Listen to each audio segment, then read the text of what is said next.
Yun at what is up mga kalapatid. So for today's kasikas mga kalapatid is kargahan na naman mga kalapatid. So gagawin natin for today's kasikas mga kalapatid is maglulod na naman tayo no ng ibon natin. Papadala naman tayo no kina Boss Mappy.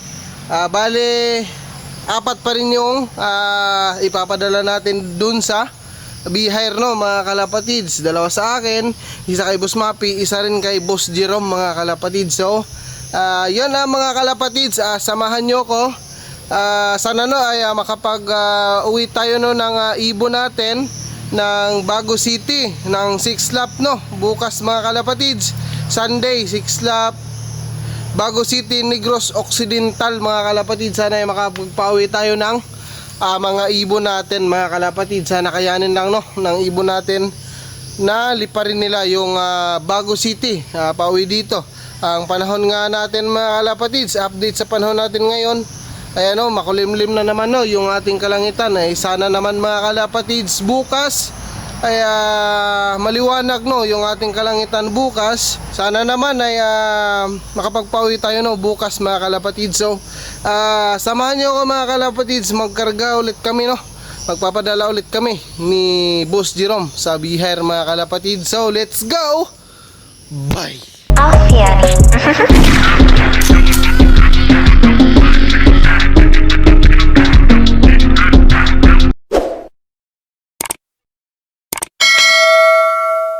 Yun at bago tayo magkarga no ng warrior natin, so counting update muna no dito sa YB natin, yan no. So Boss Mappy, ito na nga yung itlog na galing sa'yo, ayan no. Yung white no na may itim sa pakpak at saka dun sa buntot niya, tapos dyan sa bandang butsin niya mga kalapatids, ayan no. Bali nestmate no mga kalapatids, dahil nga hindi sila magkapatid no, magkapatid lang sila, nestmate mga kalapatids. So yan lang mga kalapatids. Dito sina Raya wala ring itlog, tapos dun sina white na Grisel walang itlog mga kalapatids. Tapos dito no sa isang ibon natin na galing kay Boss Jerome, yan iniba natin no ng cage, tapos yung mga stock na yung stock natin na hen tsaka kak, pinagpares na lang natin no mga kalapatids. Kung sakaling mag itlog sila ay hayaan na natin no mga kalapatids. Tapos dyan sina white Grisel tsaka black mga kalapatids, ano. So ayun mga kalapatids, yun lang yung update natin dito sa mga ibon natin no mga kalapatids. Dyan sa loob mga kalapatids, sila pa rin no yung magkakasama mga kalapatids. So ayan na sila no sa loob ng DIY training box natin. Ayan na si Boy Barak oh. Ito nga si Boy Barak. Tapos eto, hindi natin napangalanan, siguro Barat na lang si Boy Barat. Ayan mga kalapatids oh. Ayan silang dalawa. Ayan. So punta na tayo dun kina Boss Mappy mga kalapatids. So andito na tayo no kina Boss Mappy. Bali pinakain ko no yung ibon niya dahil nga wala pang kain no. Ayan, pinakain ko muna bago ko karga mga kalapatids no. So ipapakita ko sa inyo. Yan. So layo muna tayo dito mga kalapatids, baka ma-sela no yung ibon. Yun lang mga kalapatids. Pagkatapos nito punta na tayo no kina Boss Jerome mga kalapatids. Bye.